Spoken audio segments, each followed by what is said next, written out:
हित है, बढ़िया बढ़िया संदेश दे रहे हैं। अगर नरेंद्र भी चाहते तो अपने सुख स्वार्थ और सुविधा को आगे रख करके कहीं नौकरी कर सकते थे, खेती कर सकते थे, व्यापार कर सकते थे, लेकिन उन्होंने ऐसा नहीं किया। गुरुदेव अब तो आप जो कहो, कहा कि बेटा अपना पेट भर लेना तो सूअर कुत्ते भी जानते हैं, तू अपना पेट पालने के लिए नहीं आया है, रास्ता दिखाने आया है। शिकागो में जाकर के जो भारतीयता की, भारतीय संस्कृति की ध्वजा फहराई स्वामी विवेकानंद ने, वह किसी से छिपी नहीं है। अगर वे नौकरी, व्यापार, खेती और चोरी और रिश्वतखोरी के क्षुद्र दायरे में रहते तो अपना भी भला नहीं कर सकते थे, लेकिन उन्होंने इस नुस्खा को अपनाया गुरुदेव के उपदेश से कि स्वार्थ सुख सुविधा की भावना को छोड़ दे, स्वार्थ सुख सुविधा की भावना को छोड़ दे। और क्या करें, चूल्हा चक्की घर का बंद कर दें, क्या करें, पढ़ना लिखना छोड़ दें, क्या करें, खेती और कार्यालयों का, दफ्तरों का व्यापार ठप कर दे। बोले नहीं, सब करो, लेकिन मैं अपने लिए कर रहा हूं ऐसा न सोच करके, मैं प्रभु का हूं, प्रभु के लिए हूं और प्रभु के द्वारा संचालित व्यवस्थित, प्रभु ने यह सेवा मुझे सौंपी है, ऐसा मान करके करो। अपने लिए करोगे तो उस कर्म का नाम होगा वासनात्मक कर्म, और प्रभु की प्रसन्नता के लिए करोगे तो उसी क्रिया का नाम होगा उपासनात्मक कर्म। तो स्वार्थ सुख सुविधा की भावना को छोड़ दे, स्वार्थ सुख सुविधा की भावना को छोड़ दे, उपासना की ओर सारी वासना को मोड़ दे, उपासना की ओर सारी वासना को मोड़ दे, उपासना की ओर सारी वासना को मोड़ दे, उपासना की ओर सारी वासना को मोड़ दे। ऐसा करने में सफलता मिल सकती है, लेकिन उसके बाद एक शत्रु आता है। जैसे किसी मालदार के सामने डाकू आता है और चाकू दिखाकर, रिवॉल्वर दिखाकर सब छीन ले जाता है, ऐसे ही साधकों के सामने एक शत्रु आता है और वो सब लूट लेता है साधना की कमाई को। कैसे? वो शत्रु कौन है? अहंकार। श्री कबीर बाबा कहते हैं, कोटि कर्म लागे रहे एक क्रोध की लार, और किया कराया सब गया जब आया अहंकार। आपने किसी प्यारे प्यारे अतिथि को जिमाने के लिए 56 भोग रसोई बनाई, स्वादिष्ट से स्वादिष्ट, सोने चांदी के थाल और कटोरे में परोसा, लेकिन उनके सामने परोसने के पहले, प्रस्तुत करने के पहले ज्यादा नहीं, केवल एक एक बूंद मिट्टी का तेल सब कटोरी और थाल में डाल दिया। कहिए व्यंजन, रसोई कैसी रही? बोले फेंकने लायक हो गई। ऐसे ही बढ़िया से बढ़िया काम करके भी अगर अहंकार हो गया तो समझिए कि हमारे जिंदगी भर के किए कराए पर मट्टी का तेल पड़ गया। इसलिए इससे भी बचिए। इससे कौन बचेगा? किसके वश की बात है? हमारी आंख में मोतियाबिंद हो गया, दिखाई नहीं पड़ता है, तो उस मोतियाबिंद को हम अपने से हटा सकेंगे? नहीं, कोई दक्ष चिकित्सक, ऑपरेशन करने वाला डॉक्टर हटाएगा। ऐसे ही ये अहंकार हमारे ज्ञान वैराग्य वाली आंतरिक आंखों पर पड़ा हुआ ये मोतियाबिंद है। अहंकार अथवा मोह, इसे हम नहीं हटा सकते। इसके लिए हमें संत और भगवंत का सहारा लेना पड़ेगा। प्रभु मेरे मोतियाबिंद को दूर करो, मेरे अहंकार को मुझसे छीनो। तो स्वार्थ सुख सुविधा की भावना को छोड़ दे, स्वार्थ सुख सुविधा की भावना को छोड़ दे, उपासना की ओर सारी वासना को मोड़ दे, उपासना की ओर सारी वासना को मोड़ दे, और हरि से अहंकार का करा हरण ले, रे प्राणी तेरी बन जाएगी। हरि से अहंकार का करा हरण ले, प्राणी तेरी बन जाएगी। हरि से अहंकार का करा हरण ले, रे प्राणी तेरी बन जाएगी। हरि से अहंकार का करा हरण ले, प्राणी तेरी बन जाएगी। पतित पावन की सब तरह शरण ले, रे भैया तेरी बन जाएगी। पतित पावन की सब तरह शरण ले, भैया तेरी बन जाएगी। गंदे साहित्य को मत पढ़िए। दिल दिमाग में काम क्रोध मोह लोभ का संचार करने वाले गंदे साहित्य को मत पढ़िए, गंदे दृश्यों को मत देखिए। पढ़ना हो तो रामचरितमानस विनय पत्रिका गीतावली, रामचरितमानस विनय पत्रिका गीतावली, रामचरितमानस विनय पत्रिका गीतावली, रामचरितमानस विनय पत्रिका गीतावली, भक्तमाल भागवत की प्यारी चरितावली, भक्तमाल भागवत की प्यारी चरितावली। इनके वाक्यों को कंठ हृदय हित बनाए आभरण ले, रे तेरी बन जाएगी। कंठ हृदय हित बनाए आभरण ले, प्राणी तेरी बन जाएगी। कंठ हृदय हित बनाए आभरण ले, रे प्यारे तेरी बन जाएगी। कंठ हृदय हित बनाए आभरण ले, प्यारे तेरी बन जाएगी। भक्त वत्सल के चरण की शरण ले, रे प्राणी तेरी बन जाएगी। भक्त वत्सल के चरण की शरण ले, प्यारी तेरी बन जाएगी। सज्जन और दुर्जन, इन दोनों में से आप क्या बनना पसंद करेंगे, सज्जन या दुर्जन? सज्जन बनना अच्छा है। सज्जन की क्या पहचान है और दुर्जन की क्या पहचान है? एक श्लोक में बताया गया है, मनस्येकम वचस्येकम कर्मण्येकम महात्मनाम। मनस्यन्यत वचस्यन्यत कर्मण्यन्यत दुरात्मनाम।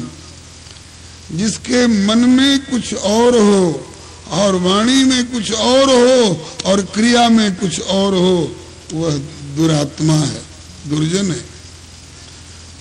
और ए माता जी बोलिए मत, ए मतवा जी बोलिए मत, बैठ जाइए।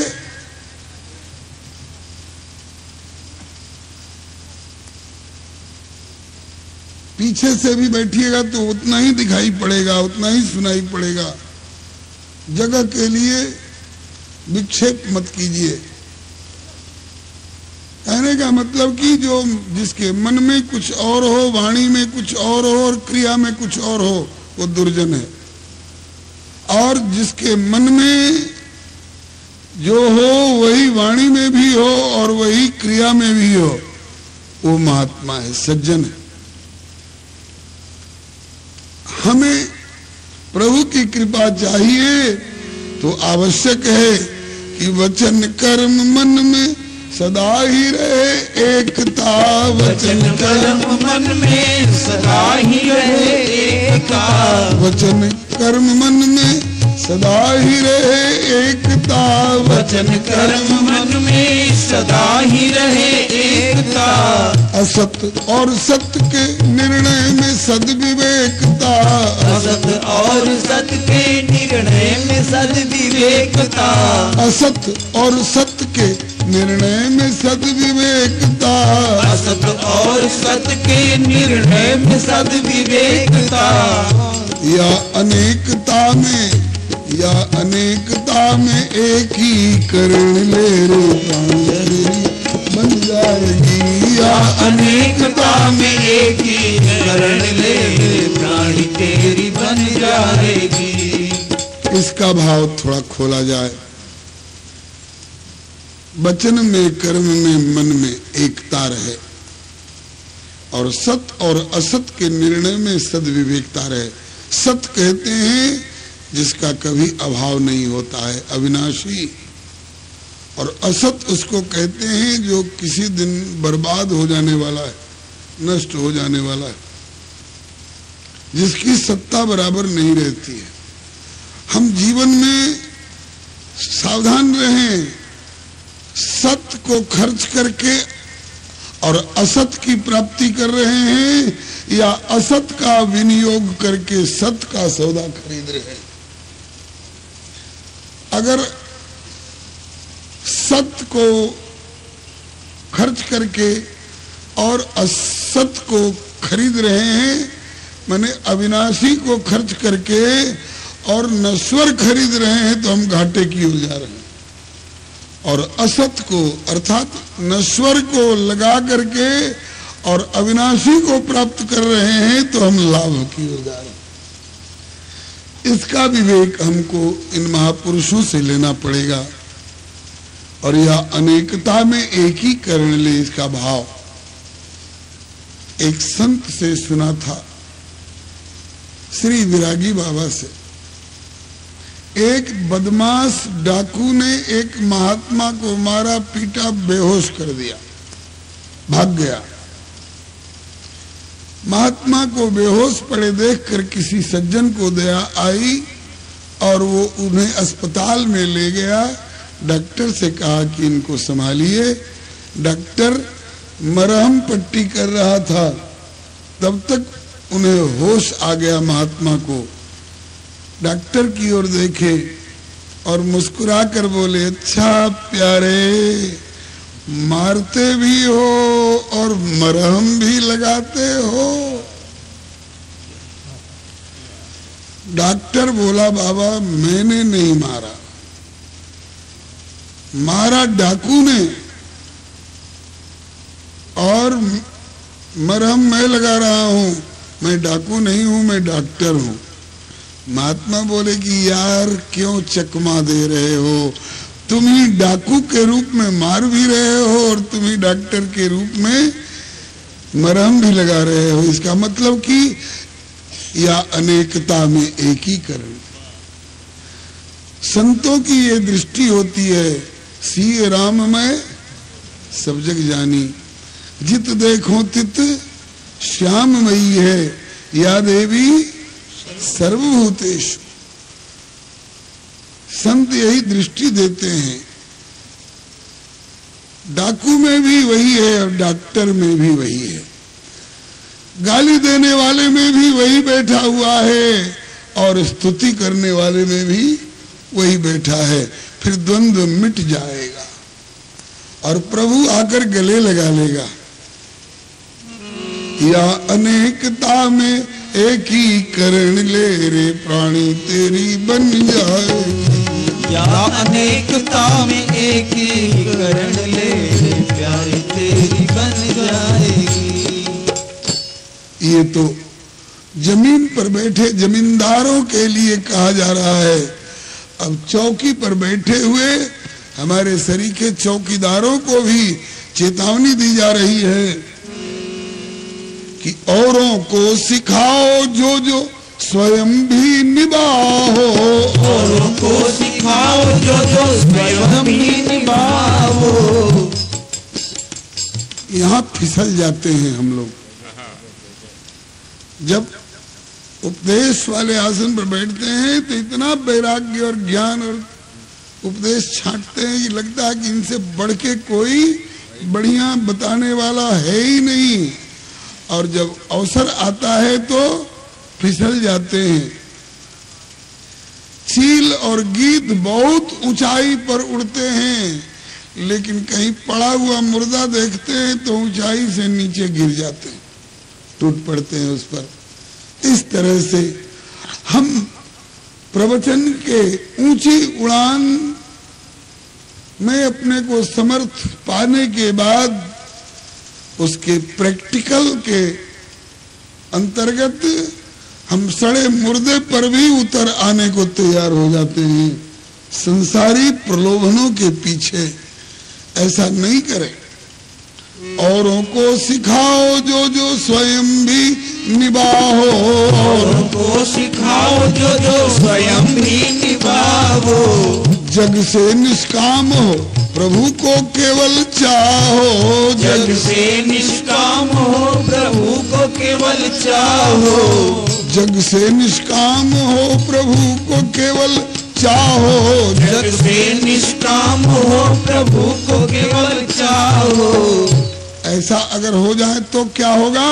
बोले बिना प्रयास ही, कोई ज्यादा परिश्रम नहीं लगेगा। बिना प्रयास ही भव सिंधु से तरण ले रे प्राण तेरी बन जाए।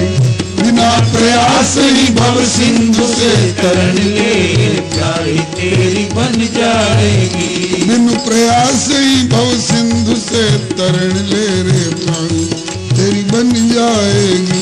बिन प्रयास ही भव सिंधु से तरण ले प्यारी तेरी बन जाएगी। भक्त वत्सल के चरण की शरण ले रे भैया तेरी बन जाएगी। भक्त वत्सल के चरण की शरण ले भैया तेरी बन जाएगी।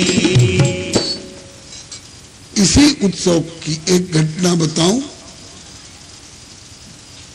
आज से लगभग 17-18 साल पहले की बात है, जब मंच यहां नहीं था। नमो नारायण भैया उर्मिला दीदी के चबूतरे पर मंच बनता था। उस समय में एक 80-85 वर्ष के बूढ़े सज्जन को कथा के लीला के बीच में पेशाब की वृत्ति बनी। वो पेशाब करने के लिए पंडाल से थोड़ी दूर हट करके गए। पेशाब कर रहे थे, उसी समय में लाइन कट गई, अंधेरा हो गया और निवृत्त होने के बाद वो लौटना चाह रहे थे अपनी जगह तक, लेकिन अंधेरा इतना हो गया लाइन कटने के कारण उन्हें समझ में नहीं आ रहा था कि किधर से मैं आया हूं और वहां तक कैसे जाऊंगा। फिर भी अंदाज पर वो कदम बढ़ा रहे थे। घटी हुई घटना है बंधुओं। ओ बहना बैठ जाओ, बैठ जाओ बहन। घटी हुई घटना है बंधुओं, ध्यान से सुनना। वो अंदाज पर अंधेरे में कदम बढ़ा रहे थे, जिधर से आए थे उधर ही पहुंचने के लिए। इतने में संयोग की बात कि मेरे राम उर्मिला दीदी के दरवाजे से बाहर आए और कान में कुछ खुरखुराहट की आवाज पड़ी। संयोग अच्छा था, संयोग अच्छा था कि मेरे हाथ में टॉर्च थी। मैंने टॉर्च जलाई तो उसकी रोशनी में दिखाई पड़ा कि एक 80-85 वर्ष के बूढ़े सज्जन उधर कदम बढ़ा रहे हैं, जिधर 2 कदम और बढ़ गए होते तो तालाब में गिर गए होते। केवल 2 कदम और बढ़ गए होते तो तालाब में गिर गए होते। लेकिन जब मैंने टॉर्च का स्विच ऑन किया, रोशनी मिली, तो उनको भी दिखाई पड़ गया कि आगे तालाब है। और मैंने भी आवाज दी, बाबा आगे तालाब है, आगे कदम मत बढ़ाओ। वो पीछे लौट गए, बच गए। अगर मैं नहीं पहुंचा होता, टॉर्च की रोशनी नहीं मिली होती, तो वो गिर गए होते तालाब में और पंडाल से इतनी दूरी पर वो तालाब था कि गिरते तो उनके गिरने के धमाके की आवाज भी कोई किसी को सुनाई नहीं पड़ता, तो उस रोशनी में बच गए। बंधुओं, हम लोग भी अंदाज पर कदम बढ़ा रहे हैं। चलो दिल्ली चलो, रैली करो, रेला करो, और जरूरत हो तो रेल में आग लगा दो, बसों को फूंक दो। कोई साधारण भी घटना हुई तो सड़क जाम कर दो, चाहे 2 किलोमीटर दूरी के उस जाम में मेरे अपने घर का कोई रोगी ही दम तोड़ रहा हो। क्यों? बोले जाम हो गया है, लोग जाने नहीं देते हैं। तो ये सही दिशा है क्या? नहीं। बसें फूंक दी जाएंगी, रेलगाड़ियां फूंक दी जाएंगी तो किसी व्यक्ति का नुकसान हुआ कि आपके राष्ट्र की संपत्ति की हानि हुई। ये अंधेरे की ओर कदम बढ़ाने वाले 80-85 वर्ष के बूढ़े से भी ज्यादा खतरनाक कदम है। इसलिए बंधुओं, सही दिशा में चलो।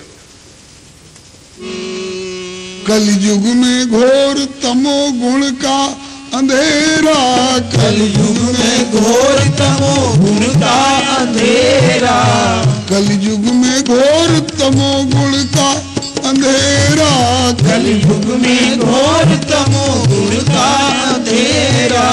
कनक कीर्ति कामिनी का बनना नहीं चेहरा, कनक कीर्ति कामिनी का बनना नहीं चेहरा, कनक कीर्ति कामिनी का बनना नहीं चेहरा, कनक कीर्ति कामिनी का बनना नहीं चेहरा।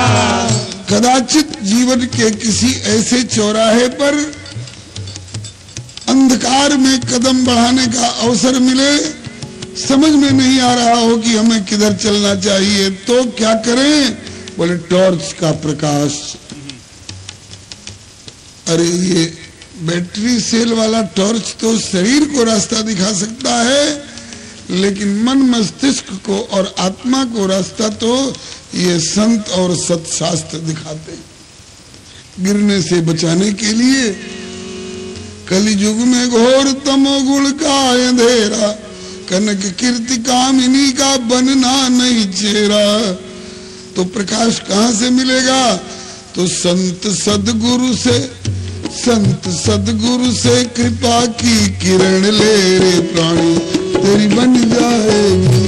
संत सदगुरु से कृपा की किरण ले रे प्राणी तेरी बन जाएगी। भक्त वत्सल के चरण की शरण ले रे भैया तेरी बन जाएगी। भक्त वत्सल के चरण की शरण ले रे भैया तेरी बन जाएगी।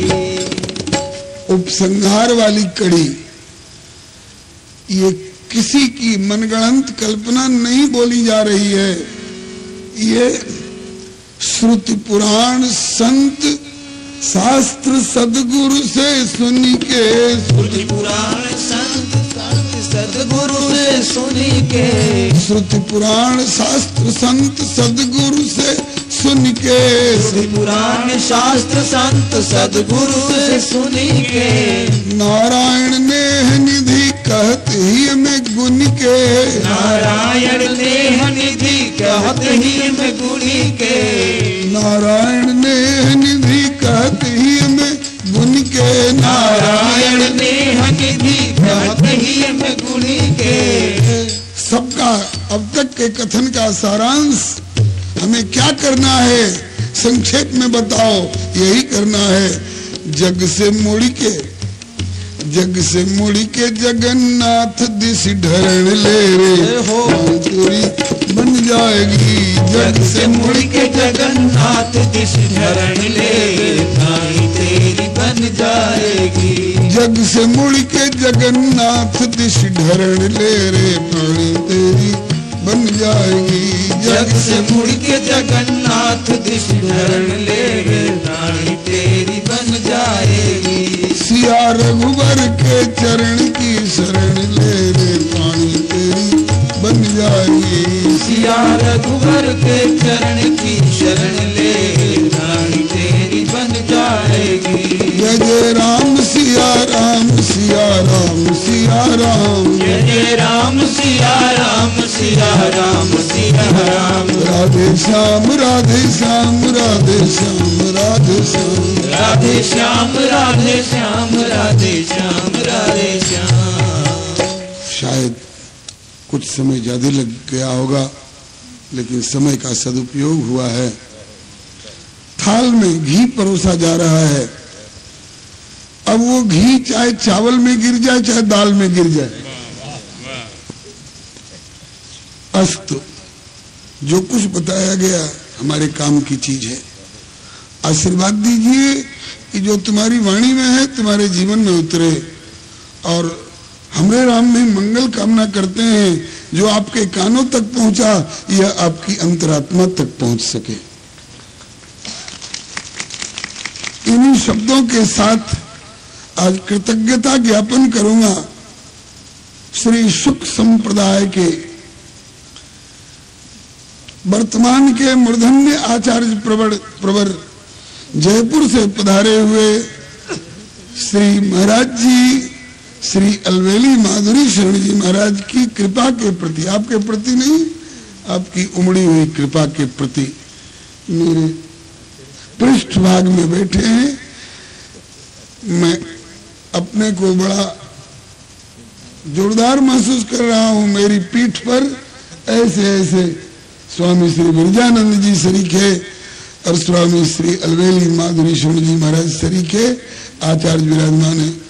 चाहता था कि आज इनके वचनामृत से भी ये बच्चे आप्यायित हों, लेकिन आज ये चकमा दे गए।